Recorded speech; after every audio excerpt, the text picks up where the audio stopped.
Good morning, everyone. Thank you, Secretary Shinseki, for a lifetime of service to our nation and for being such a tireless advocate on behalf of America's veterans, including your fellow Vietnam veterans. To Rick Delaney, to Vice President Biden, to Admiral Winnefeld, Major General Linnington, our outstanding veteran service organizations, our men and women in uniform, active, Guard, and Reserve, and most of all, to the proud veterans and family members joining us in this sacred place. It is truly a privilege and an honor to be with all of you here today. Now, each year, on the 11th day of the 11th month, we pause as a nation and as a people to pay tribute to you, to thank you, to honor you, the heroes over the generations who have served this country of ours with distinction. Moments ago, I laid a wreath to remember every service member who has ever worn our nation's uniform. And this day, first and foremost, belongs to them and their loved ones, to the father and mother, the husband and wife, the brother and sister, the comrade and the friend, who, when we leave here today, will continue to walk these quiet hills and kneel before the final resting place of those they cherished most. On behalf of the American people, I say to you that the memory of your loved ones carries on not just in your hearts, but in ours as well. And I assure you that their sacrifice will never be forgotten. For it is in that sacrifice that we see the enduring spirit of America.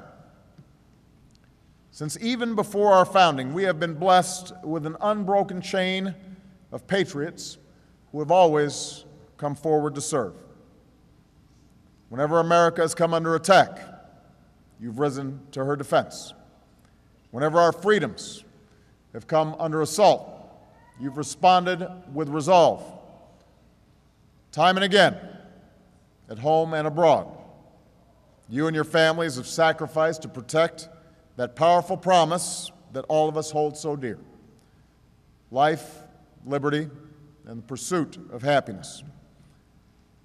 Today, a proud nation expresses our gratitude, but we do so mindful that no ceremony or parade, no hug or handshake is enough to truly honor that service.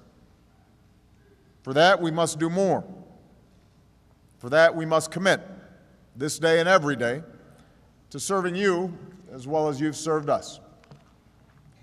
When I spoke here 3 years ago, I spoke about today's generation of service members. This 9/11 generation who stepped forward after the towers fell, and in the years since have stepped into history, writing one of the greatest chapters of military service our country's ever known. You toppled a dictator and battled insurgency in Iraq. You pushed back the Taliban and decimated al-Qaeda in Afghanistan. You delivered justice to Osama bin Laden. Tour after tour, year after year, you and your families have done all that this country has asked. You've done that and more. 3 years ago, I promised your generation that when your tour comes to an end, when you see our flag, when you touch our soil, you will be welcomed home to an America that will forever fight for you, just as hard as you've fought for us. And so long as I have the honor of serving as your Commander-in-Chief, that is the promise that we will never stop working to keep. This is the first Veterans Day in a decade in which there are no American troops fighting and dying in Iraq.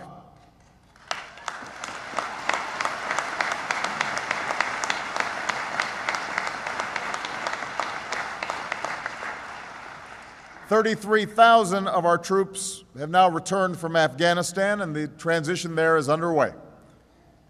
After a decade of war, our heroes are coming home.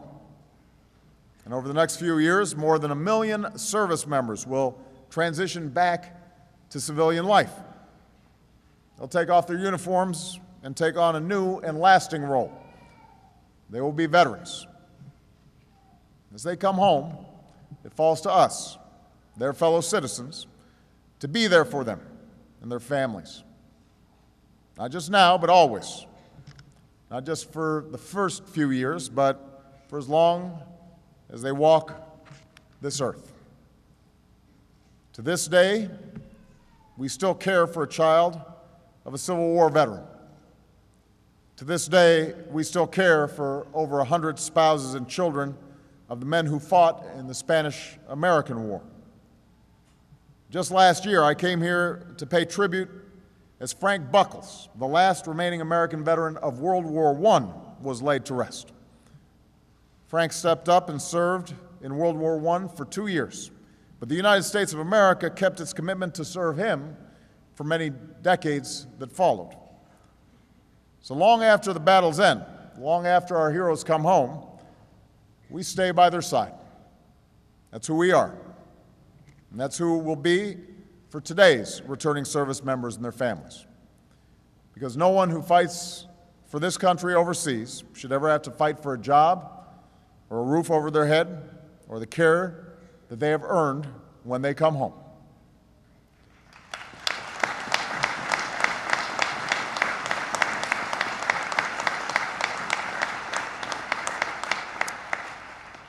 We know the most urgent task many of you face is finding a new way to serve.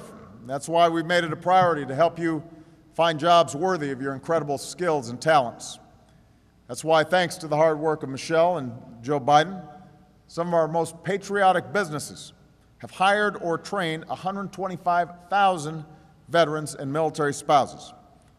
It's why we're transforming, for the first time in decades, how the military transitions service members from the battlefield to the workplace.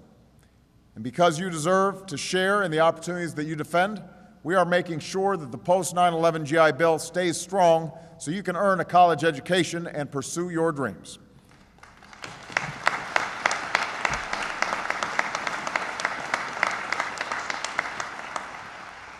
If you find yourself struggling with the wounds of war, such as post-traumatic stress disorder or traumatic brain injuries, we'll be there for you as well, with the care and treatment that you need.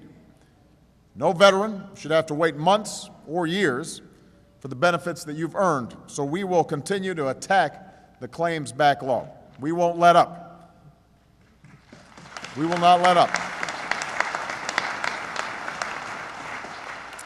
And as we mark the 50th anniversary of the Vietnam War, we have secured new disability benefits for Vietnam-era veterans exposed to Agent Orange. You needed it, you fought for it, and we got it done.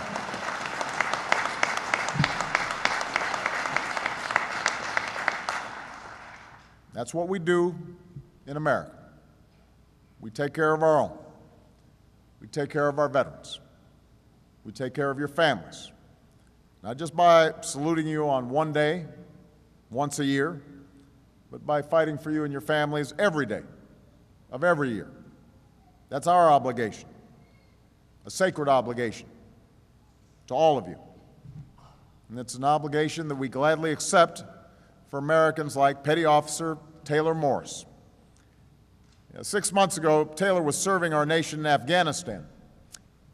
And as a member of an explosive ordnance disposal team, his job was one of the most dangerous there is: to lead the way through territory littered with hidden explosives, to clear the way for his brothers in arms. On May 3rd, while out on patrol, Taylor stepped on an IED. The blast threw him into the air. And when he hit the ground, Taylor realized that both his legs were gone, and his left arm, and his right hand. But as Taylor lay there, fully conscious, bleeding to death, he cautioned the medics to wait before rushing his way.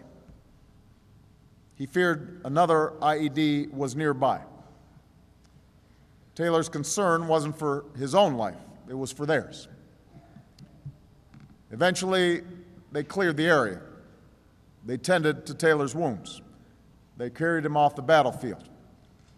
And days later, Taylor was carried into Walter Reed, where he became only the 5th American treated there to survive the amputation of all 4 limbs. Now, Taylor's recovery has been long, and it has been arduous, and it's captivated the nation. A few months after the attack, with the help of prosthetics, the love and support of his family, and above all, his girlfriend Danielle, who never left his side, Taylor wasn't just walking again. In a video that went viral, the world watched he and Danielle dance again. I've often said the most humbling part of my job is serving as Commander-in-Chief. And one of the reasons is that every day I get to meet heroes. I met Taylor at Walter Reed, and then in July at the White House I presented him with the Purple Heart. And right now, hanging on a wall in the West Wing is a photo of that day, a photo of Taylor smiling wide and standing tall. I should point out that Taylor couldn't make it here today because he and Danielle are out kayaking.